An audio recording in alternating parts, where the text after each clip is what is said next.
ብቻችሁን ዝም ብላችሁ አትጨነቁ፣ ምንም ነገር መለወጥ አንችልም። መጽሐፍ ምን ይላል? የማቴዎስ ወንጌል ምዕራፍ 6 ቁጥር 25 ላይ ስለምትበሉትና ስለምትጠጡት አትጨነቁ፣ የሰማይ ወፎችን ተመልከቱ፣ አይዘሩም፣ አያጭዱም፣ በጎተራ አይከቱ፣ የሰማይ አባታችሁ እግዚአብሔር ይመግባቸዋል። ከእናንተ መካከል ተጨንቆ በቁመቱ ላይ ስንዝር መጨመር የሚችለው ማን ነው? ነጭ የሆነችውን ፀጉሩስ ጥቁር ማድረግ የሚችል ማን ነው?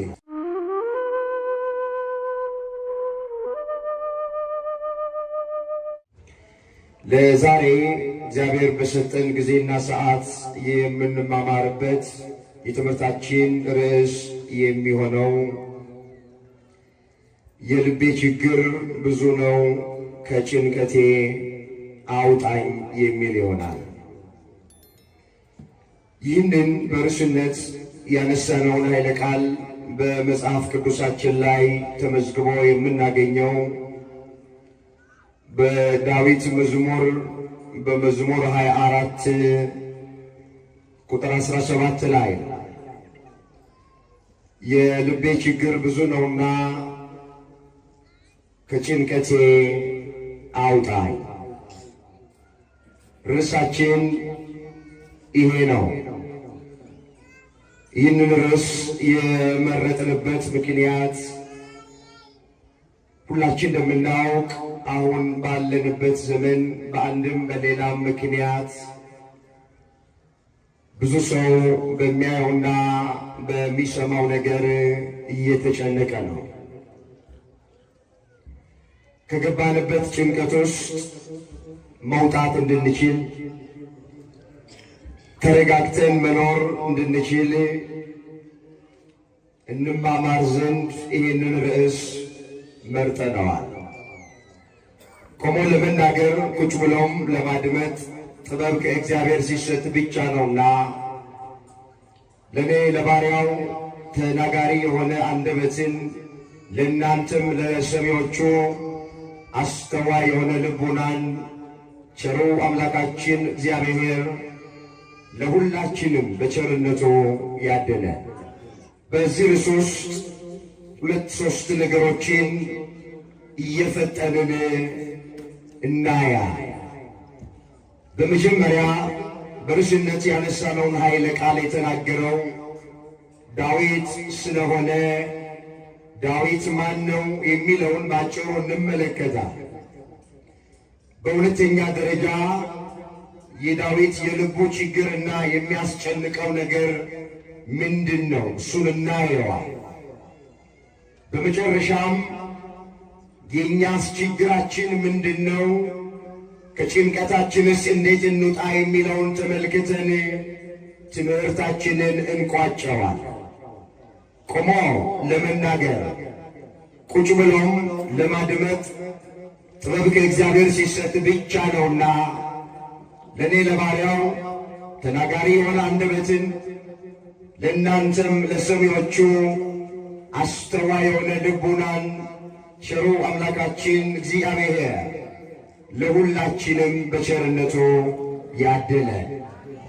እንግዲህ ዳዊት ማን ነው ስንል ብዙ ጊዜ እንደሚተረክልን እግዚአብሔር ከእረኝነት ስፍራ ለንጉሥነት ከዋሻ ውስጥ ደግሞ አውጥቶ ለሰገነት ያበቃው ሰው ነው።